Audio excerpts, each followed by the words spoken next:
Good morning, everybody. I'm Rob Grundy, and I am the chair of Matrix, the Northern Ireland Science and Industry Panel. We're an industry panel advising government and informing academia and industry on the commercial exploitation of research and development in science and technology. The Matrix panel commissions research, analysis and studies to help the Northern Ireland executive build the evidence base for future science and R&D policies within the wider innovation policy. We cover three main policy areas. Number one, key R&D and science and technology issues affecting business and innovation. Two, emerging strategic technology priorities impacting Northern Ireland's economy. And finally, the promotion of a culture of innovation and the importance of R&D and science and technology in the future, particularly with business and in regard to commercial exploitation activities. A collaborative endeavour, our primary aim is to champion the role of science and technology as one of the key drivers of economic growth in Northern Ireland. We provide neutral leadership and have an honest broker approach to the Northern Ireland science and technology sectors. The reports we have produced have led to positive change in Northern Ireland. Our recommendation for a Chief Scientific and Technical Officer is about to be implemented, and our Women in STEM report led to a greater focus being placed on recruiting women to STEM careers through a link-up with the UK-level WISE Hub. For generations, this region was a hotbed of industrial activity, innovation and enterprise.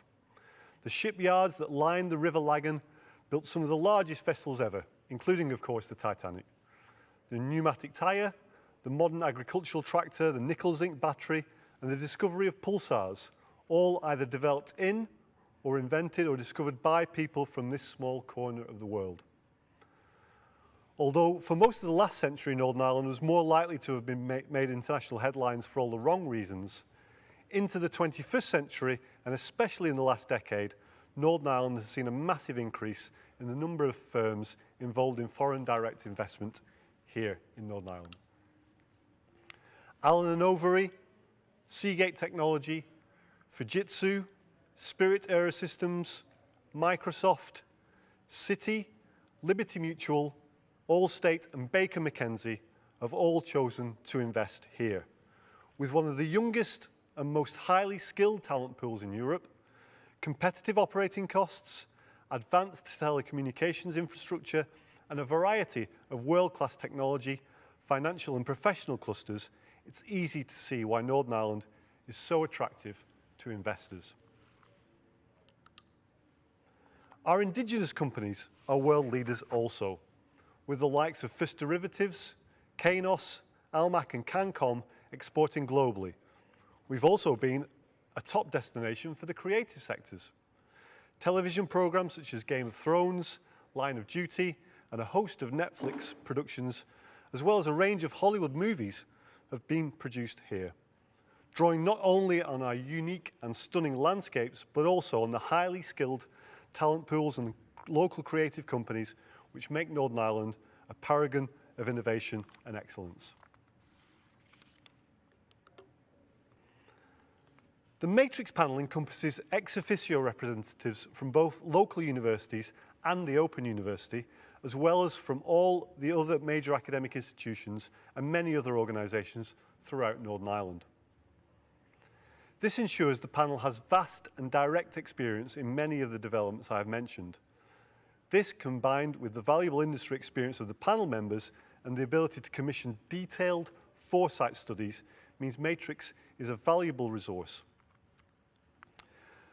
of advice and industry representation to the Department of the Economy, giving direction to policy development and feedback in the Department's development of a long-term strategy for economic growth.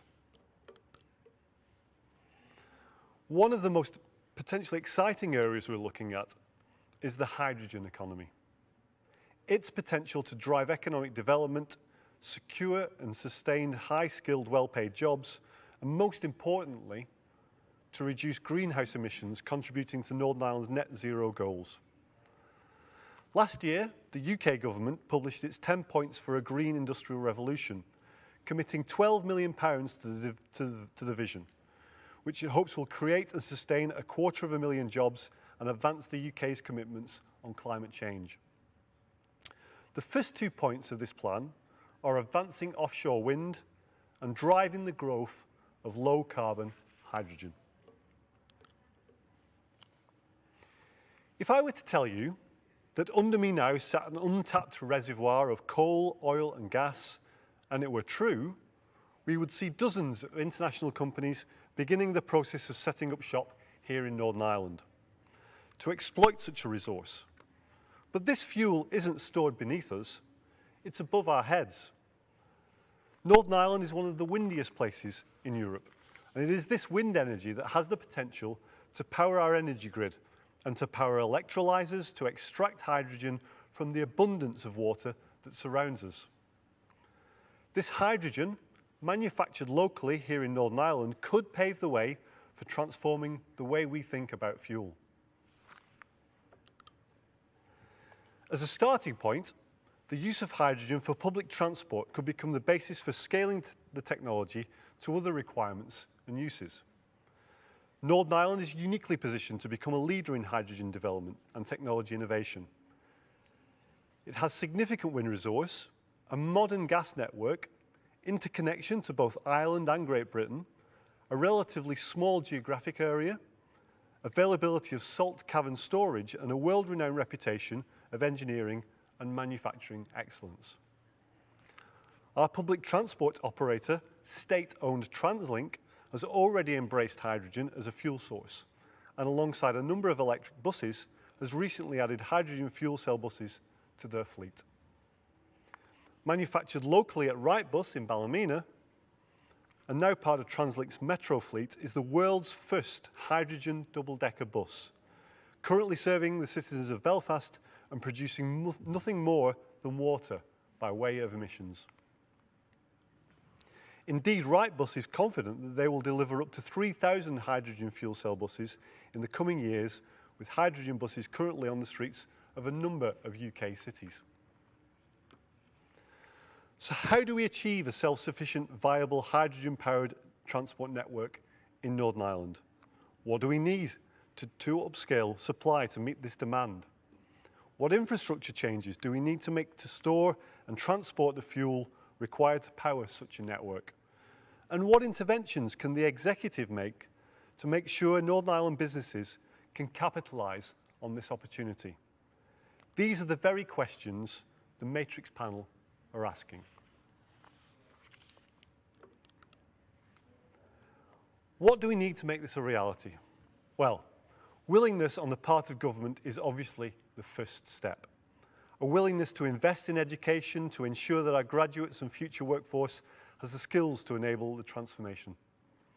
A willingness to invest in infrastructure that provides not only the wind farms to produce clean electricity, but to transport hydrogen to the point of use and down the line to homes and businesses that can use it as a clean fuel.